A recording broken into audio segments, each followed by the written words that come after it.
ikiganiro murakigezwaho nanjye Jean Daniel Sindayigaya uri kumwe na Nyirarukundo Xavera. Reka twanzikire ku byanditswe ku Rwanda by'umwihariko turaterurira hehe. Turaterurira mu nkuru y'igihe higira iti Minisitiri Nduhungirehe yashinje impuguke za Loni kubogamira ku mutwe FDLR ufashwa n'ubutegetsi bwa Repubulika ya Demokarasi ya Kongo. Bikubiye mu butumwa Minisitiri w'Ububanyi n'Amahanga w'u Rwanda Ambasaderi Olivier Nduhungirehe yanyujije ku rubuga nkoranyambaga rwa X yahoze ari Twitter, aho yagarukaga kuri raporo yasohowe n'impuguke 5 za Loni ku itariki 30 z'ukwezi gushize kwa 12. Iyi raporo igaragaza uko umutekano wari uhagaze muri Repubulika Iharanira Demokarasi ya Kongo kuva mu kwezi kwa mbere kugeza mu kwezi kwa 10 umwaka ushize. Yibanda cyane ku gushinja ihuriro AFC 23 rigenzura ibice byinshi mu ntara Kivu y'Amajyaruguru na Kivu y'Amajyepfo, aho izo mpuguke za Loni ziyobowe na Christina Varga zishinja abo barwanyi ba AFC 23 kwirukana abasivile mu ngo zabo ngo no kubabuza kujya guhinga amasambu yabo. Zivuga kandi ko ngo ibitero kuri FDLR byatumye abasivili benshi bahungira muri Uganda bava muri teritwari ya Rucuru, zikaba zaragize ziti kwibasira bigambiriwe itsinda runaka FDLR n'abasivile bayishamikiyeho cyane cyane bo mu bwoko bw'abahutu bishobora kuba icyaha cy'intambara cyangwa se icyaha kibasira inyoko muntu. Mu gusubiza izi mpuguke za Loni, Minisitiri Nduhungirehe yagize ati mu nama yako y'igihumbi 323 yo ku rwego rw'abaminisitiri yateranye ku itariki 29 z'ukwezi gushize kwa 12, akanama k'amahoro n'umutekano mu muryango wa Afurika yunze ubumwe kamaganye ikoreshwa ry'imbwirwaruhame zihembera urwango n'ingengabitekerezo z'urwango, ndetse gasaba intumwa idasanzwe ya Afurika yunze ubumwe ishinzwe gukumira jenoside n'ibindi bikorwa by'ubwicanyi ndengakamere gukora iperereza kuri ibyo bikorwa no gukora raporo igashyikirizwa ku kanama k'amahoro ka Afurika yunze ubumwe. Minisitiri Nduhungirehe yakomeje avuga ko mu gihe imbwirwaruhame zihembera urwango zibasira abatutsi bavuga ikinyarwanda bo muri Kongo Kinshasa ndetse na leta y'icyo gihugu ikaba ikomeje gushyira imbaraga mu ngengabitekerezo ya jenoside igakwirakwizwa na bamwe mu bayobozi bayo kandi bakabivugira ku mugaragaro mu bitangazamakuru bya leta, mu gihe kandi ibibombe bikomeza gusukwa ku baturage b'abasivile biganjemo abanyekongo b'abatutsi bo mu burasirazuba bw'icyo gihugu. Impuguke 5 za Loni zahisemo kuyobya ukuri ku bibera muri icyo gihugu cya Kongo Kinshasa, zishyigikira umutwe w'iterabwoba wa FDLR, kandi nyamara mu masezerano ya Washington DC havugwamo ko uyu mutwe ugomba kuranduranwa n'imizi yawo. Yasobanuye ko izi mpuguke zahimbye amakuru mu gihe televiziyo ya Kongo Kinshasa RTNC n'abayobozi bo muri iki gihugu bakomeje gukwirakwiza imvugo z'urwango n'ivangura bikorerwa abanyekongo bavuga ikinyarwanda mu bwoko bw'abatutsi banakomeje kuraswaho n'ingabo za Kongo. Minisitiri Nduhungirehe yagaragaje ko amafaranga atangwa n'ibihugu bigize umuryango w'abibumbye adakwiye gukomeza gukoreshwa n'abashyigikira ibikorwa by'ubugizi bwa nabi muri icyo gihugu cya Repubulika Iharanira Demokarasi ya Kongo.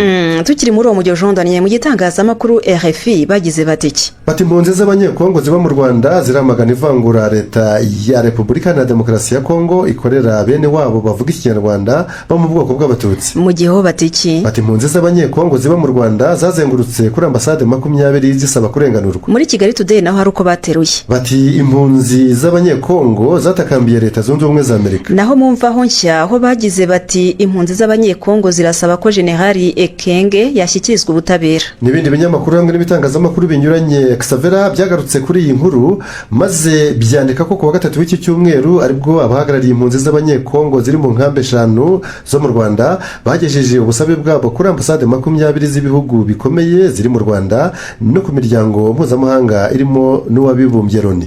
Cyabahagurukije hanini Jean Daniel n'amagambo abiburwango rwibasira abanyekongo bavuga ikinyarwanda mu bwoko bw'abatutsi avugwa n'abayobozi batandukanye mu gihugu cyabo cya Kongo, harimo naherutse kuvugwa ku mugaragaro n'umuvugizi w'igisirikare cya Kongo General Sylvain Ekenge.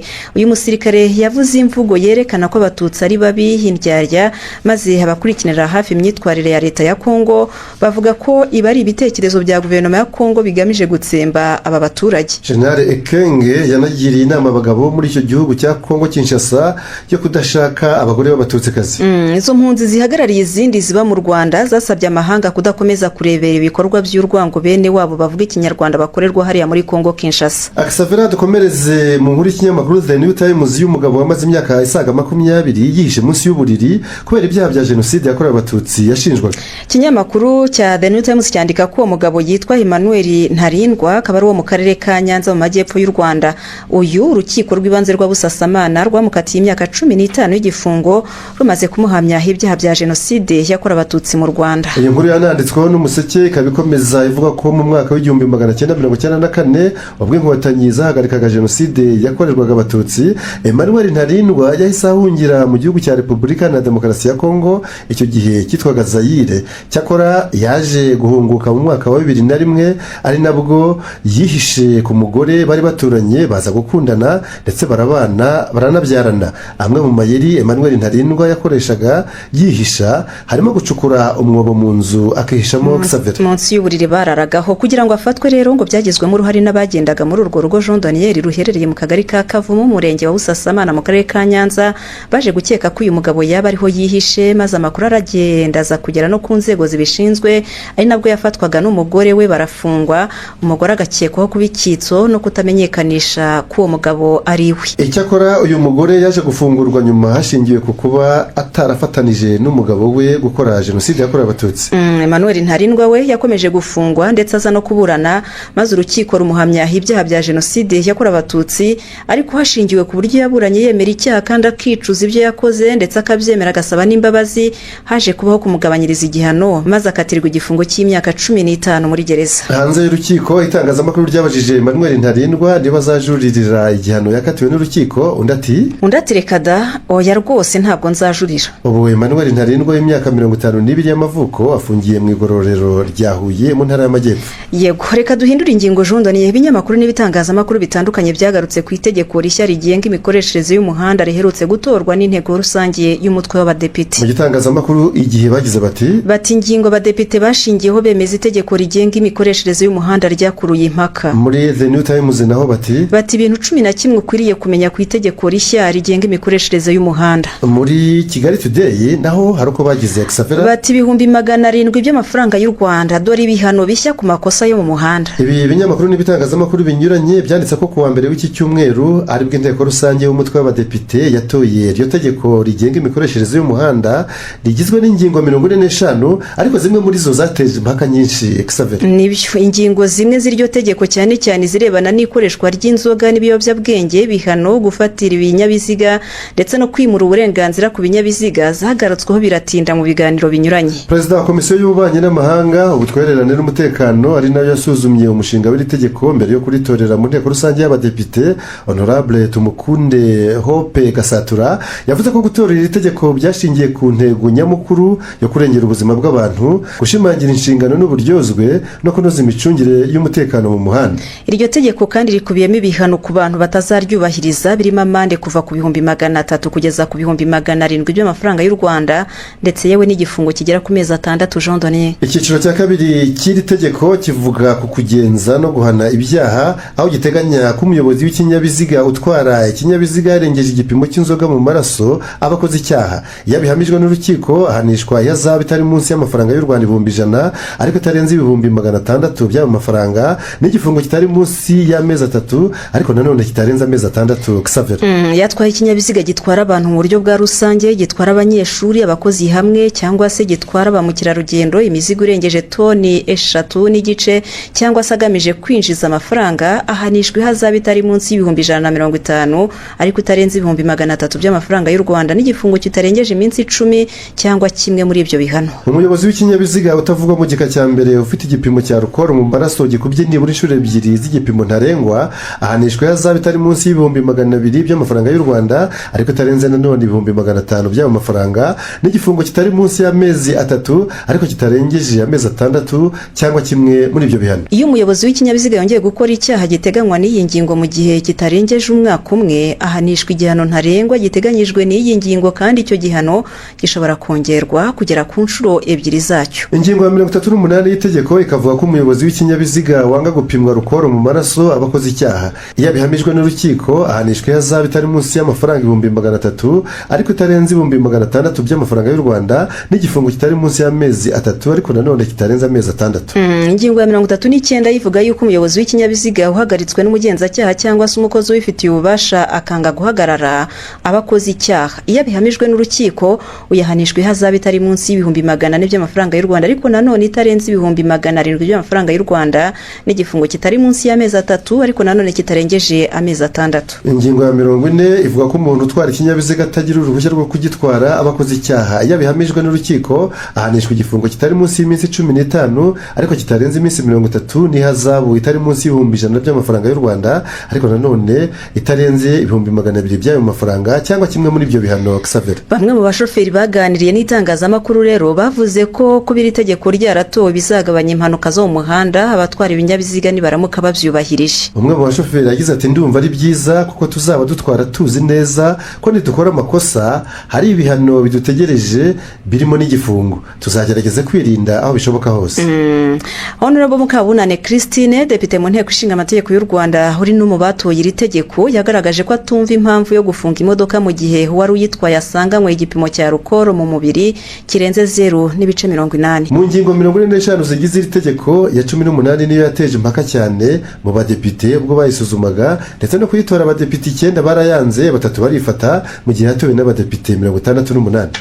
Iyi ngingo ya 18 rero iteganya impamvu zitandukanye zo gufunga ikinyabiziga zirimo no kuba cyafungwa ku mpamvu z'iperereza ry'ibanze mu gihe umuyobozi wacyo apimwe hagasangwamo igipimo cya alcool mu maraso gisumba igiteganywa n'itegeko. Depite Mukabunani ubwo yaganiraga n'itangazamakuru ku wa kabiri w'iki cyumweru yongeye gushimangira ko atumva impamvu imodoka yafungwa.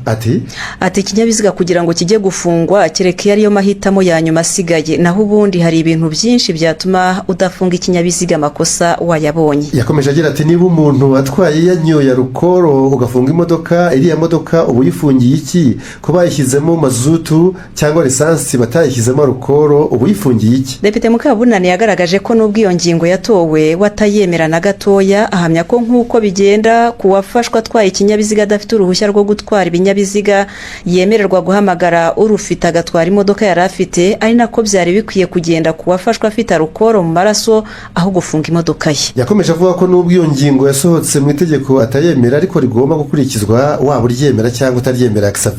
Ati niko bigenda, iyo ritambutse utaryemera wowe icyo ukora ni ukurikurikiza nta kundi, kubera ko utarikurikije urahanwa nyine.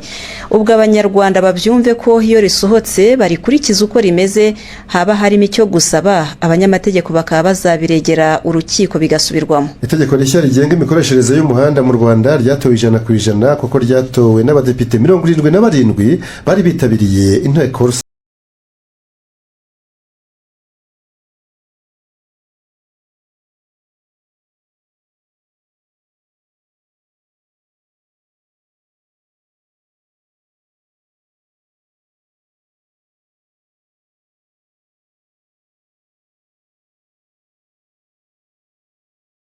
Turacyabasomera ibyasohotse mu binyamakuru n'ibitangazamakuru bitandukanye. Twerekeze ku byanditswe hanze y'u Rwanda. Jean Daniel duhereye ku ifatwa rya perezida wa Venezuela Nicolas Maduro n'umugore we Syria Flores bikozwe n'ingabo za Leta Zunze Ubumwe za Amerika mu ijoro ryo ku itariki 2 rishyira ku itariki 3 z'uku kwezi kwa Mutarama. Iyi nkuru yanditsweho n'ibinyamakuru hamwe n'ibitangazamakuru byo hirya no hino ku isi nka Fox News, New York Times, RFI, Al Jazeera, Le Monde, The Guardian, Global Times, Jeune Afrique, USA Today, ABC News, Los Angeles Times, Reuters na Euronews, aho byavuze ko nyuma yo gufatwa mpiri n'abasirikare kabuhariwe b'abanyamerika bakajya kubafungira i New York kuwa mbere w'iki cyumweru, Maduro n'umugore we bagejejwe mu rukiko rw'ahitwa Manhattan aho muri New York bambitswe amapingu. Bari bambaye amapingu n'ibyo. Muri riburanisha rya mbere ryamaze iminota ibarirwa muri 40, umucamanza yamenyesheje Maduro umwirondoro we n'ibyo ashinjwa, maze nawe abihakana yivuye inyuma. Ati Jean Daniel ati ndi umwere nta cyaha nakoze, ndi umugabo wubashywe kandi ndacyari perezida w'igihugu cyanjye. Ntiyaciriye aho, yakomeje agira ati iki? Ndi perezida wa Repubulika ya Venezuela kandi ndi hano nk'uhazanywe bunyago kuva ku wa 6 tariki ya 3 Mutarama. Ndafatiwe iwanjye mu rugo i Caracas muri Venezuela. Umucamanza Alvin Herstein yamuciye mu ijambo amubwira ko hazabaho umwanya n'ahantu byo kubiganiraho igihe nikigera. Yahise amutegeka kwivuga gusa akagaragaza umwirondoro we. Undi nawe ati iki? Ati ndi Nicolas Maduro. Nyuma hakurikiyeho iki Jean Daniel? Hakurikiyeho umugore we maze nawe yiregura ahakana ibyaha byose ashinjwa. Bombi babwiwe ko iburanisha ritaha rishyizwe tariki 17 z'ukwezi kwa 3 uyu mwaka. Nicolas Maduro n'umugore we Syria Flores bakurikiranwaho n'ubutabera bwa Leta Zunze Ubumwe za Amerika ibyaha bine birimo iterabwoba rishingiye ku biyobyabwenge, ubufatanyacyaha mu mugambi wo kwinjiza kokayine muri Leta Zunze Ubumwe za Amerika, gutunga intwaro zikomeye n'ibisasu biturika, ndetse n'ubufatanyacyaha mu mugambi wo gutunga intwaro zikomeye n'ibisasu biturika. Jean Daniel mu gihe baba bahamwe n'ibyo baregwa, ibihano biteganyijwe byashinjwe biri mu bikakaye kurusha ibindi mu mategeko mpanabyaha ya Leta Zunze Ubumwe za Amerika. Nk'icyaha cy'iterabwoba rishingiye ku biyobyabwenge gishobora guhanishwa igifungo cya burundu ndetse rimwe na rimwe ibifungo bya burundu byinshi bikomatanyije bitewe n'uburemere bw'iterabwoba. Inyandiko ikubiyemo ibirego ivuga kandi ko abandi bantu benshi batarafatwa kugeza ubu barimo Minisitiri w'umutekano w'imbere muri Venezuela Diosdado Cabello ndetse n'umuhungu wa Nicolas Maduro. Bigaruka kuri icyo gitero kidasanzwe cyafashe Maduro n'umugore we, ibinyamakuru n'ibitangazamakuru byanditse ko Pete Hegseth uyobora Minisiteri y'Intambara yahoze ari Minisiteri y'Ingabo za Leta Zunze Ubumwe za Amerika yavuze ko abasirikare bagera kuri 200 aribo bifashishijwe muri icyo gitero simusiga cyaguye gituma Maduro na Flores kikabafata mpiri nyuma kikabasohora mu gihugu cyabo kibatwaye bunyago. Ati nta numwe muri bo wapfuye. Yakomeje avuga ko iki gikorwa cyakozwe mu masaha make hifashishijwe indege z'intambara zirenga 150. Hagati ariko Jean Donier hari abasirikare 32 bo mu nzego z'umutekano za Cuba biciwe muri icyo gitero cya Leta Zunze Ubumwe za Amerika i Caracas muri Venezuela. Ubundi bari baragiye gukora iki? Bari baragiyeyo mu butumwa bw'akazi hashingiwe ku masezerano ibihugu byombi bifitanye mu by'igisirikare n'umutekano. Guverinoma ya Cuba yabitangaje ku cyumweru gishize ihita inashyiraho iminsi 2 cyunamo ku rwego rw'igihugu. Ku ruhande rwa Venezuela ku wa gatatu w'iki cyumweru nibwo guverinoma yatangaje ko abantu 100 barimo abasirikare 24 biciwe muri icyo gitero cyagabwe ku rugo rwa Nicolas Maduro. Minisitiri w'umutekano w'imbere mu gihugu Diosdado Cabello yongeyeho ko hanakomeretse n'abandi bantu babarirwa nabo mu 100. Abo basirikare 24 barimo n'abajenerali 4 bashyinguranywe ibyubahiro bya gisirikare banashyirirwaho iminsi 7 yo kubunamira ku rwego rw'igihugu uhereye ku wa gatatu w'iki cyumweru. Guverinoma yamaganye ibyo yise ubwicanyi ndengakamere inashyira abo basirikare mu rwego rw'intwari z'abamaritiri bitangiye ubusugire bw'igihugu cyabo mu guhangana n'icyo yise ubushotoranyi bw'abampatsi bihugu. Ni mu gihe umushinjacyaha mukuru wa Venezuela Tarek William Saab yatangaje ko ubutabera buzakora iperereza kuri izo mfu avuga ko zigize ibyaha by'intambara. Nicolas Maduro ari ku butegetsi guhera muri 2013 asimbuye Hugo Chavez kongera gutorerwa manda ya gatatu muri 2024 kwateje impaka z'urudaca. Leta Zunze Ubumwe za Amerika zari zimaze amezi zimushinja gukomeza kwizirika ku butegetsi mu buryo bunyuranije n'amategeko ndetse no gutonesha abakora ubucuruzi bw'ibiyobyabwenge bakabyinjiza muri Leta Zunze Ubumwe za Amerika. Zari zaranashyizeho igihembo cya miliyoni 50 z'amadolari ya Amerika ku muntu wese waziha amakuru yo kuzifasha guta muri yombi Nicolas Maduro. Abategetsi ba Leta Zunze Ubumwe za Amerika banagaragaje kandi ko batari bishimiye kubona hari abavikantarange mu gice cy'uburasirazuba bw'isi bagahabwa ikaze aho muri Venezuela iza kwisonga mu bihugu byo ku isi bikungahaye kuri peteroli. Abavugwa ahantu Burusiya n'Ubushinwa Xavera. Ibi byanagaragaye zohereza amato y'intambara mu nkengero za Venezuela mu rwego rwo kubuza amato kujyayo cyangwa se kuvayo, nubwo zabanje kuvuga ko hari mu rwego rw'intambara yo kurwanya abacuruzi ibiyobyabwenge zashinjaga Maduro ko umuyobozi mukuru wabo. Mu kiganiro n'abanyamakuru cyakurikiye ifatwa rya Maduro, Perezida Trump wa Leta Zunze Ubumwe za Amerika yaciye amarenga ko ibyamubayeho bishobora no kugera ku bandi bayobozi bo hirya no hino ku isi, cyane cyane abiha kubangamira inyungu no gushaka bya Leta Zunze Ubumwe za Amerika. Leta Zunze Ubumwe za Amerika zaherukaga gukoresha ingufu za gisirikare mu buryo butaziguye muri Amerika y'Amajyepfo bwo mu 1989 zavugiraga igihugu cya Panama zikavanaho ubutegetsi bwa General Manuel Noriega. Nubwo Venezuela yahise iyoborwa na Presidente w'inzibacyuho Delcy Rodriguez wari usanzwe yungirije Maduro nka Vice Perezida, Leta Zunze Ubumwe za Amerika zatangaje ko arizo zigiye kwifatira mu ntoki ubutegetsi bw'icyo gihugu kandi ngo zishobora kuzahatinda Xavier.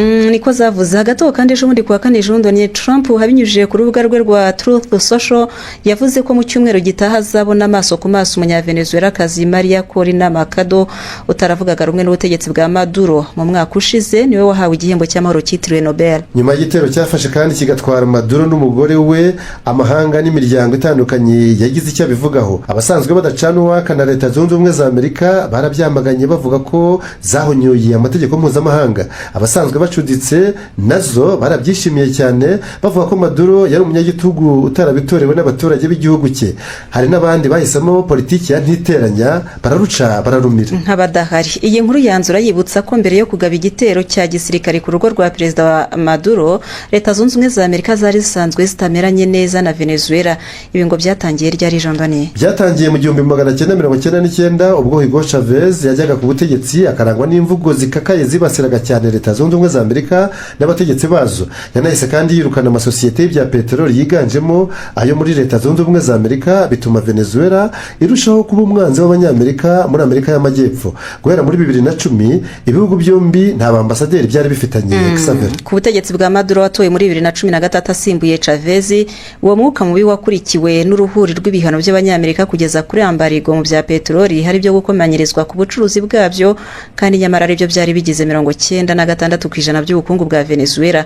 Muri 2017 Donald Trump yahishuye ko bibaye ngombwa Leta Zunze Ubumwe za Amerika zakoresha ingufu za gisirikare muri Venezuela, byarangiye abisohoje muri manda ye ya kabiri. Akisavira duhindura ingingo. Urukiko rw'ikirenga rwo muri Guinea rwemeje intsinzi ya General Mamadi Doumbouya mu matora y'umukuru w'igihugu, aho yagize amajwi 86.72, bityo abahigitse abandi bakandida bahatanye nawe. Ibinyamakuru n'ibitangazamakuru birimo Africa News, Jeune Afrique, Guinea News, RFI, Le Monde n'ibindi byanditse ko iyi ntsinzi yayivanye mu cyiciro cya mbere cy'aya matora yo ku itariki 28 Ukuboza umwaka ushize. Iyi ntsinzi ikaba imuhesha uburenganzira bwo kuyobora icyo gihugu muri manda ye ya mbere y'imyaka 7 yiyongera ku yindi myaka 4 yari amaze akiyobora mu nzibacyuho ya gisirikare nyuma ya kudeta yavanyeho ubutegetsi bwa Perezida Alpha Conde. General Doumbouya yiyamamaje nk'umukandida wigenga, aho yahatanye n'abandi bakandida 8. Muri bo wabaye uwa kabiri ni uwitwa Abdoulaye Yero Balde wagize amajwi 6.59%. Uyu yari yatanze n'ikirego mu rukiko rw'ikirenga ahakana ibyavuye muri ayo matora, ariko nyuma aza kwisubiraho akurayo ikirego cye. Mu ijambo rye rya mbere ryo kwemera intsinzi, General Doumbouya yahamagariye abanyagineya kunga ubumwe, ababwira ko muri bo nta batsinze kandi nta n'abatsinzwe. Ati uyu munsi hari gusa igihugu kimwe cya Guinea gishyize hamwe kandi kidashobora gutandukanywa. Yavuze kandi ko icyo yimirije imbere ari ukubona abaturage bose batahiriza umugozi umwe bakiyubakira Guinea yigenga muri politiki no mu bukungu. Perezida mushya wa Guinea azimikwa ku wa gatandatu w'icyumweru gitaha, hazaba ari tariki 17 Mutarama 2026. Ariko no muri Central Africa Jondoni mu ijoro ryo kuwa mbere rishyira ku wa kabiri w'iki cyumweru, komisiyo y'amatora yatangaje iby'agateganyo byavuye mu matora nayo yabaye ku itariki 28 z'ukwezi gushize kwa 12, aho yavuze ko Faustin Archange Touadéra uri ku butegetsi guhera muri 2016 ariwe wayatsinze ku majwi 76.15%. Ni inkuru yasamiwe hejuru n'ibinyamakuru birimo Corbeau News, Central Afrique, BBC Afrique, Jeune Afrique, RFI na France 24, aho byanditse ko muri icyo cyiciro cya mbere cy'amatora Faustin Archange Touadéra yaguwe mu ntege na Anicet George Dorogele wagize amajwi 18.6%. Ku mwanya wa gatatu haje Henri Marie Dondra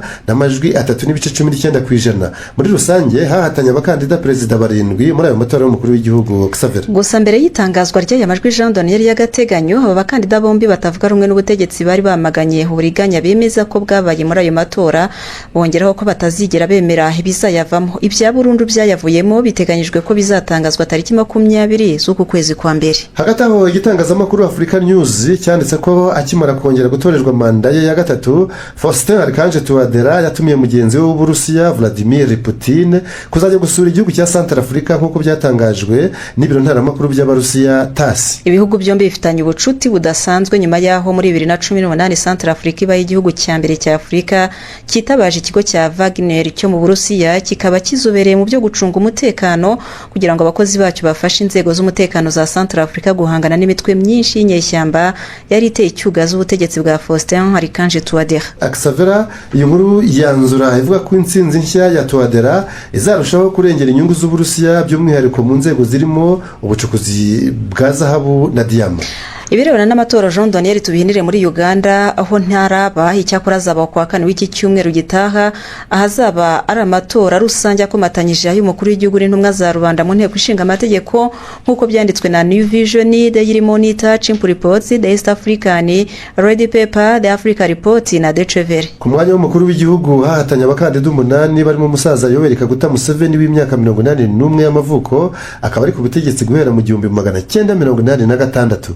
nk'uko byari bimeze mu matora aheruka yo muri 2021, Museveni azaba ahanganye bikomeye na Bobi Wine w'imyaka 43 y'amavuko. Uyu ni umuhanzi wahindutse umunyapolitiki. Amazina yasanzwe ni Robert Kyagulanyi Sentamu.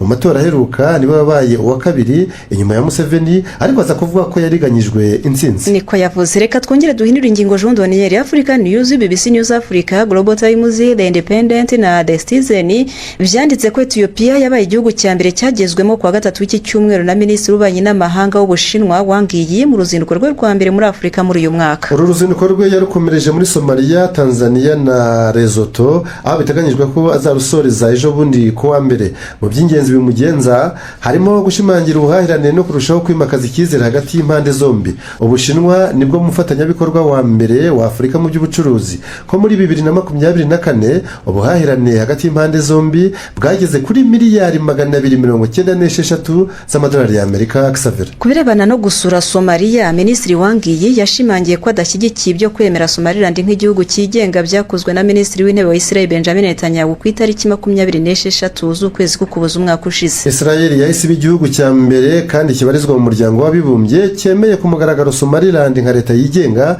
bigomba kugirana ubufatanye. Ibi byateje impaka z'urudaca hirya no hino ku isi, bigera naho bijya gusuzumirwa mu kanama ka Loni gashinzwe umutekano ku isi, nubwo nta mwanzuro uhamye wigeze uhafatirwa. Xavier, tukivuga kandi ku bya Somalia, guverinoma y'icyo gihugu yanamaganye kwinjira bitemewe mu gihugu byakozwe ku wa kabiri w'iki cyumweru na Minisitiri w'Ububanyi n'Amahanga wa Israel Gideon Sar muri Somaliland.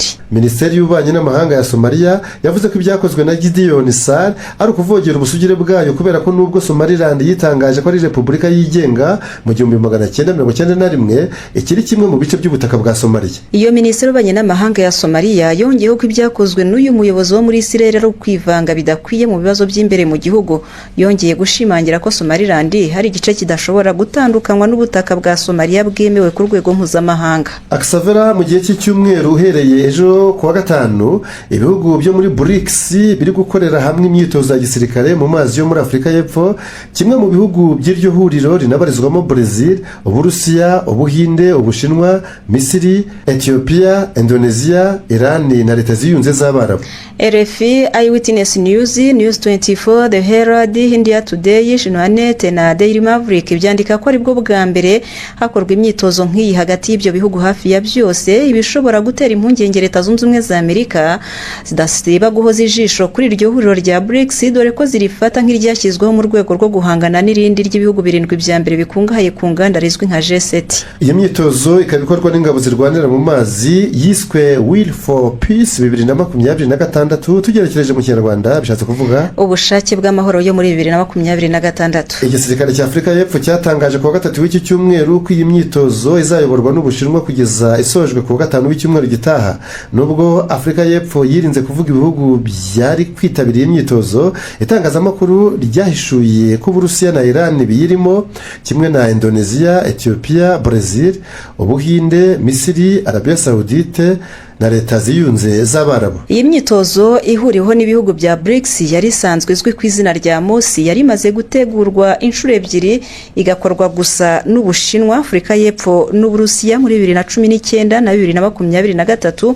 Yari iteganyijwe mu kwezi kwa 10 ko mwaka ushize, yo ntabwo yabaye, yari imuwe kugira ngo hitagongana n'inama y'ibihugu 20 bya mbere bikize ku isi G20 yabaye muri uko kwezi kabiri Johannesburg mu gihugu cya Afurika y'Epfo. Aksavera, reka dusoze iki kiganiro tugisoreza kuri inkuru idasanzwe. Muri Kenya, Minisiteri y'Ubuzima yamaganye yivuye inyuma wiyise umuhanuzi uvuga ko avura sida. Ni inkuru yagarutsweho n'ibinyamakuru n'ibitangazamakuru bitandukanye birimo Nairobi News, Daily Nation, Capital Digital na The Standard. Byanditse ko iyi minisiteri yabikoze nyuma y'ubutumwa bwatangajwe n'uwo wiyita umuhanuzi Dr. David Oworu, buhamya ko itorero rye ryatumye abantu 30 bari barwaye virusi itera sida bayikira. Yabivugiye mu materaniro yayoboye ku matariki 30 na tariki 31 z'ukwezi gushize kwa 12. Icyo gihe imbaga y'abantu babarijwe mu bihumbi amagana n'amagana yari yakoraniye ahitwa Nakuru gatatu nko ku birometero 150 ugana mu majyaruguru y'uburengerazuba bw'umurwa mukuru Nairobi. Bari bagiye kumva ibyigishwa n'uwo wiyise umuhanuzi ari nawe washinze itorero ryo kwihana no kwezwa.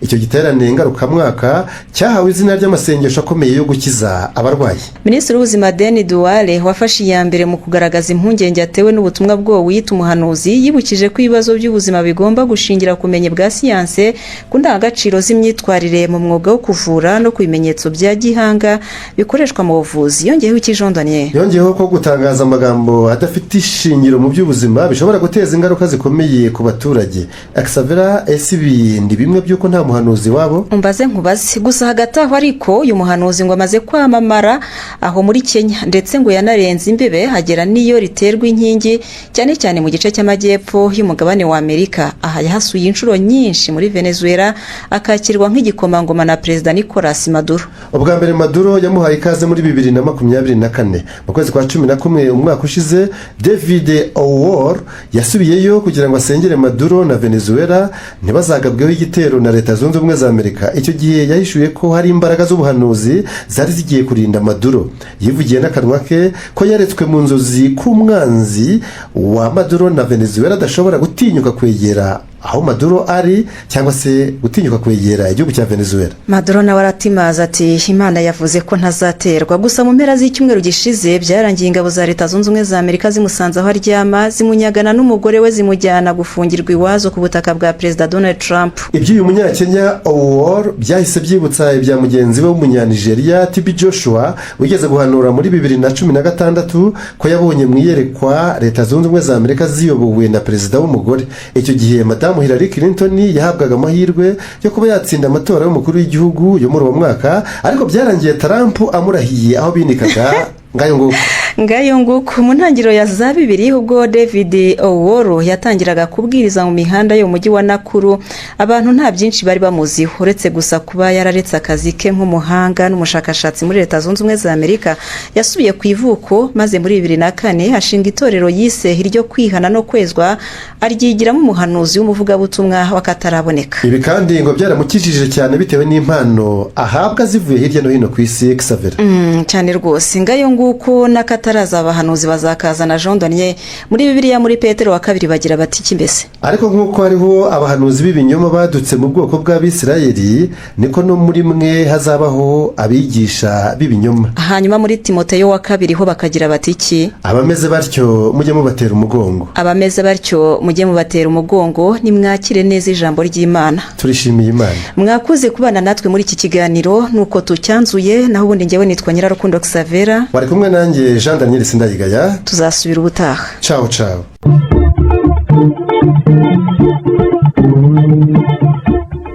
Icyo cyari ikiganiro makuru mu binyamakuru, ikiganiro mugezweho na Radio Rwanda.